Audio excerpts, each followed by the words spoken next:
The Interstellar Conservation Accord had precisely 14,763 regulations regarding the preservation of untouched wilderness planets. Regulation number 4012 specifically stated that any uninhabited class Phaethon death world showing no signs of sentient modification should remain that way forever. Amen. Don't even think about it. Vedantia 7 checked every box on that list with enthusiasm.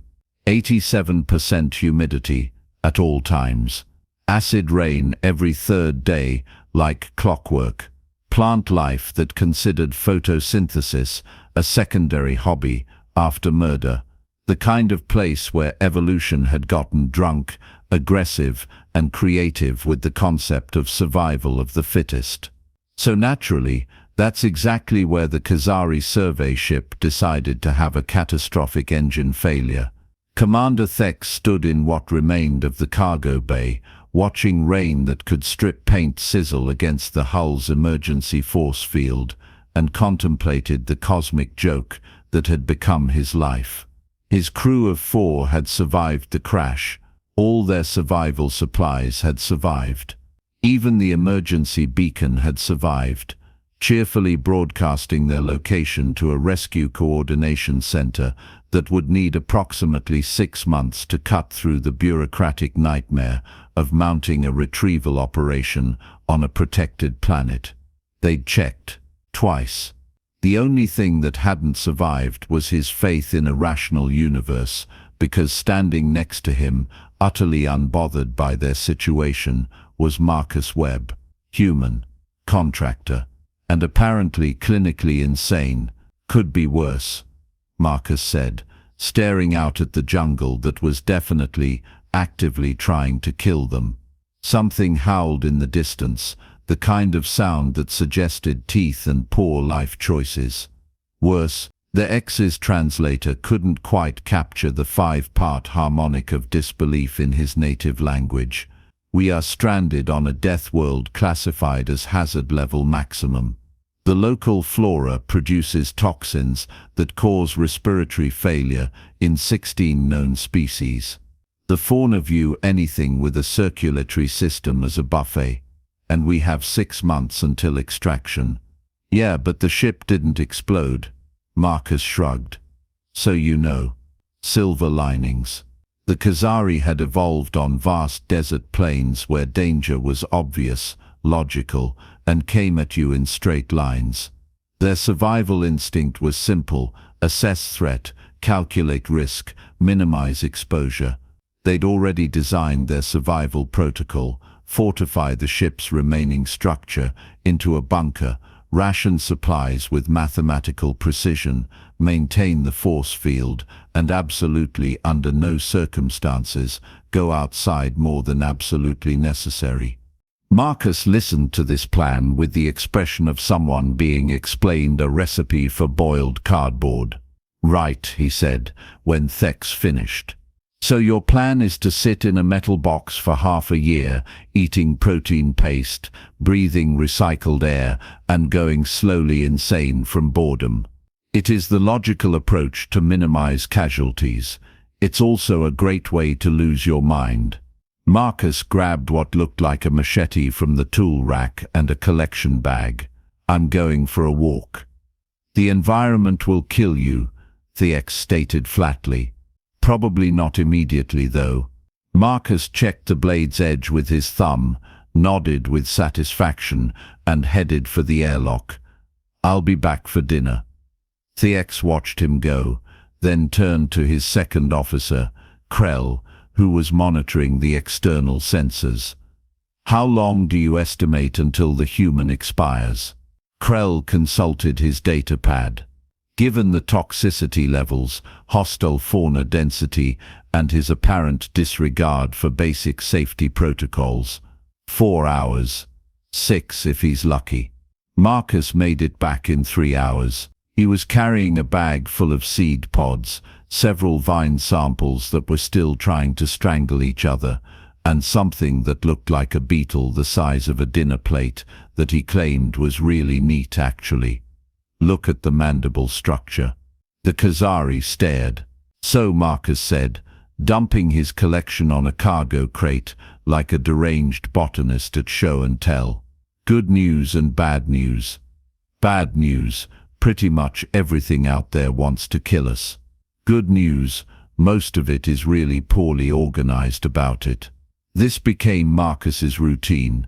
Every day he'd disappear into the jungle that was actively auditioning for the role of most hostile environment in the known galaxy, and every day he'd return with more samples, observations, and an enthusiasm that Thex found deeply unsettling. The human was cataloging everything: plants, insects, soil composition, rain pH levels, predator movement patterns. He filled data pads with sketches and notes, muttering things like crown shyness and mycorrhizal networks and classic nitrogen fixation setup. On day 9, Thex found Marcus outside the ship's perimeter, doing something with stripped wood and woven plant fibers. "What?" Thex asked with the careful patience of someone watching a pending disaster. "Are you doing?" "Building a walkway." Marcus didn't look up, continued lashing wooden poles together with vine fiber he'd apparently learned to process. "The ground is dangerous, right? All those ground predators and the puddles of acid rain. But about 2 meters up, there's this zone where the canopy's too thick for the big flyers, but too high for most ground hunters. Safe corridor. You are building a path into the murder forest." "Well, yeah, can't stay in the ship forever. Mental health is important, Thex." The Khazari didn't have a word for what he was feeling. The translator kept offering existential bewilderment, but that didn't quite capture it. His species had a saying: the wise creature avoids the predator, the foolish creature becomes prey, the insane creature builds infrastructure for the predator. Apparently humans were category 3. By week 3, the walkway extended 30 meters into the jungle, elevated on sturdy poles that Marcus had treated with some kind of resin to prevent decomposition. The Khazari had stopped warning him about imminent death, mostly because he kept not dying, and it was getting embarrassing. Then things got worse. The Kex stepped outside for a routine force field check and stopped. Just stopped. Because where there had previously been impenetrable jungle, there was now a cleared section. Not burned, not poisoned, not obliterated with the kind of overwhelming force that Thex would have considered appropriate. Cleared, as in selectively removed, with organized rows of plants arranged in patterns that suggested planning and, horrifyingly, agriculture. Marcus was in the middle of this garden, if that's what the abomination could be called, doing something with a digging tool. "Marcus, what is this? Garden. See, I noticed these plants here are nitrogen fixers, and these ones produce natural pest deterrents, so if you interplant them with the edible ones, you get this whole symbiotic system going. Plus, I'm using the aggressive vine growth as a natural barrier. It'll eat anything that tries to get through, but it responds to regular pruning, so I can control the growth pattern." The Kex's 3-chambered heart did something complicated. "You are negotiating with the death world. I mean, I wouldn't call it negotiating. More like aggressive persuasion with botanical principles." Marcus straightened, wiping soil from his hands. "Look, everything here is trying to survive, right? The plants, the animals, all of it. They're not evil, they're just really, really good at their ecological niches. You work with the systems instead of against them, and suddenly everything gets easier. The plants here produce contact toxins. Yeah, but only on the underside of mature leaves as a defense against sapsuckers. You just handle them properly." Marcus held up his gloved hands. "See, safety first." Krell, who had followed Thex outside, made a sound like escaping hydraulics. This violates every principle of wilderness survival. Your principles involve hiding in a box, eating paste. Marcus pointed at a cluster of bulbous plants. These are edible.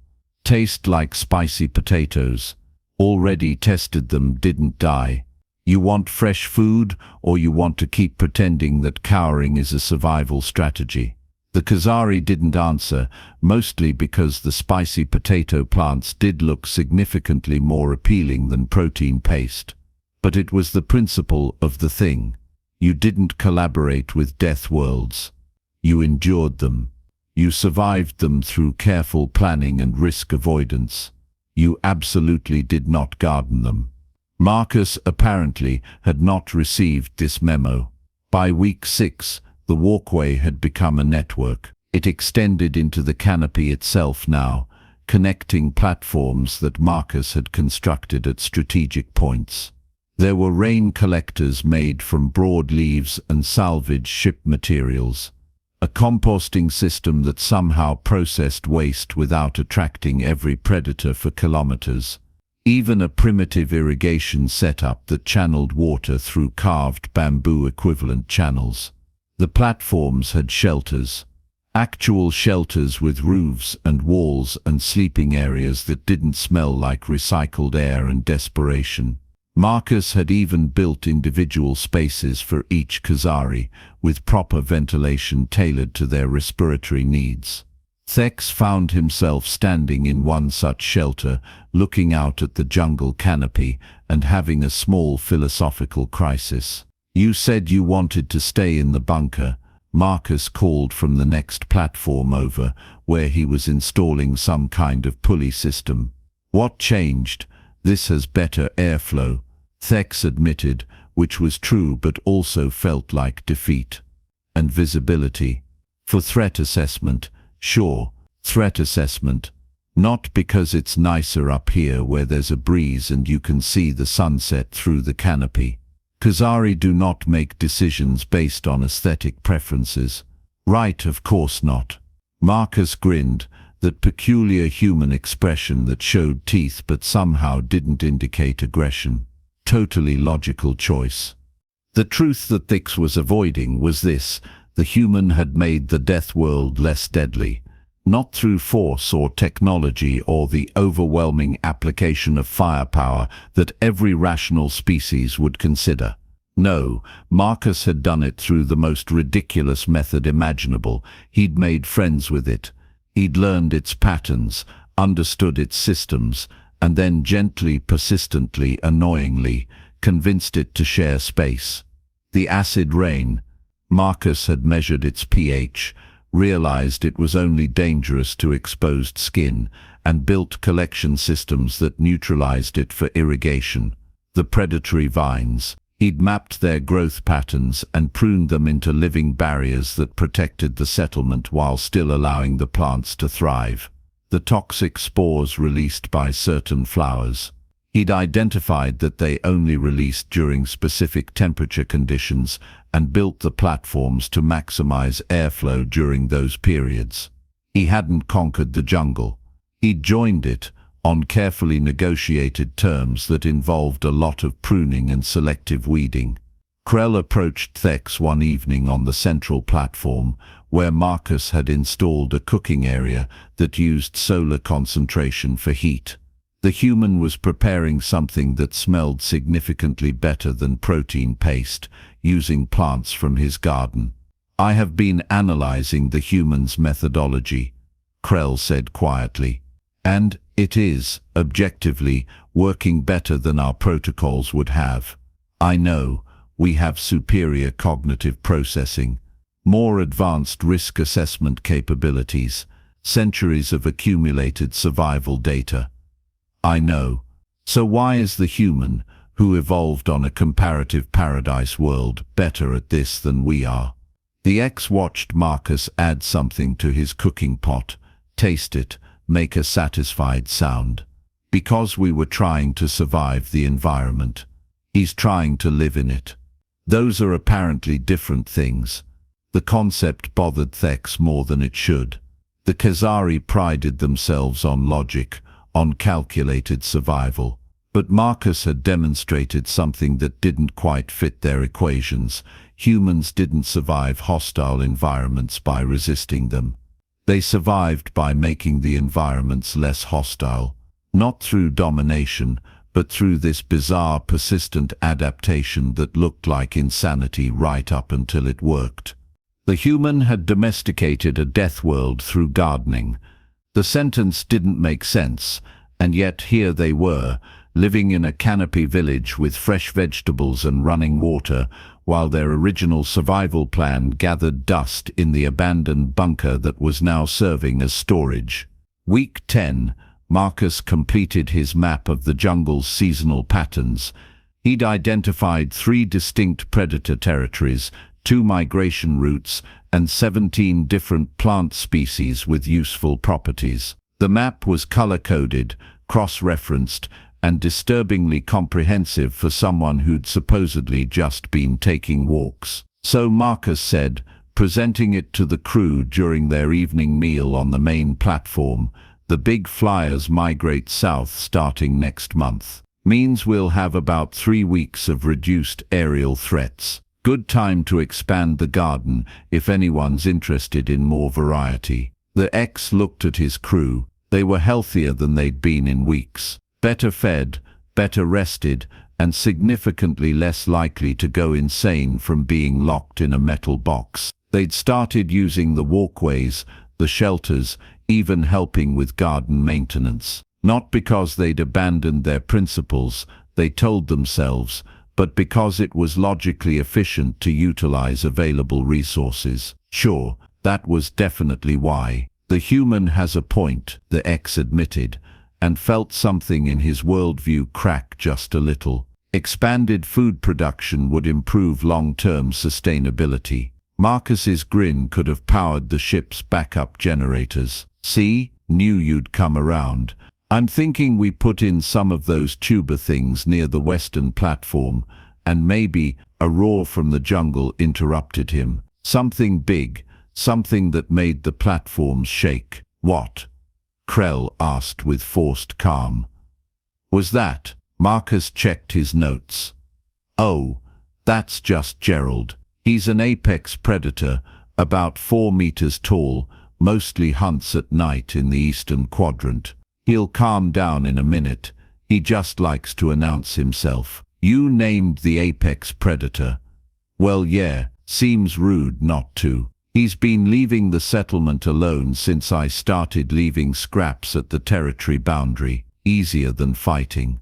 The Kezari stared. The predator roared again, then went silent. "See? Gerald's good people. Well, good predator. You know what I mean." The X put his head in his hands.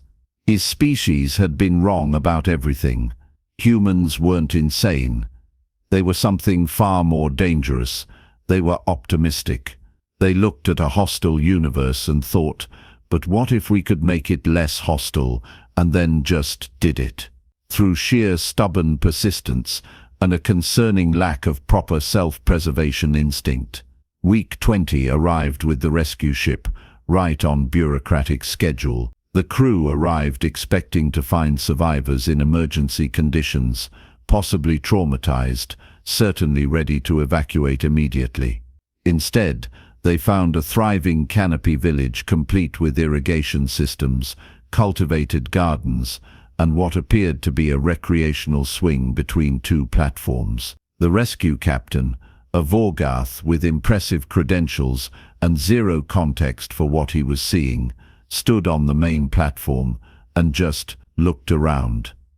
"What happened here?" "The human happened," the X said simply. Marcus was indeed installing a swing, because apparently even death worlds needed playground equipment. He waved at the rescue crew cheerfully. "Hey, you guys are early. Well, on time. But still, want a tour? The gardens are really coming along.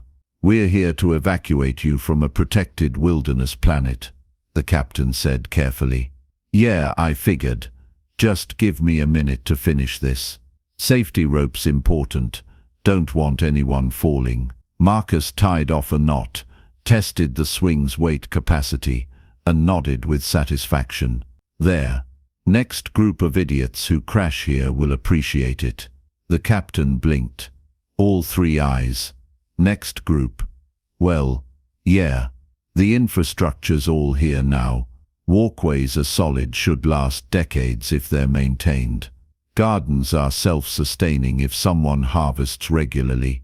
Water systems automatic. Figured it'd be wasteful to just abandon it.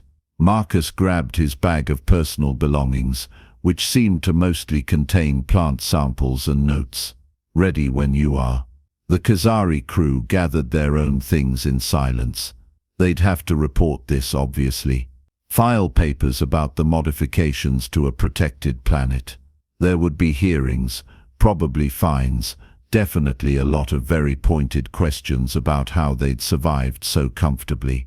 But as Thex took one last look at the village, at the paths winding through carefully tended gardens, at the tree houses standing empty but maintained by the jungle itself, he realized something. Humans didn't conquer nature. They didn't resist it or hide from it. They made deals with it, one plant at a time, until suddenly they were living in harmony with something that had been trying to eat them 6 months ago. It was inefficient, illogical, and completely bewilderingly effective. The jungle had tried to swallow them. The human had taught it to share.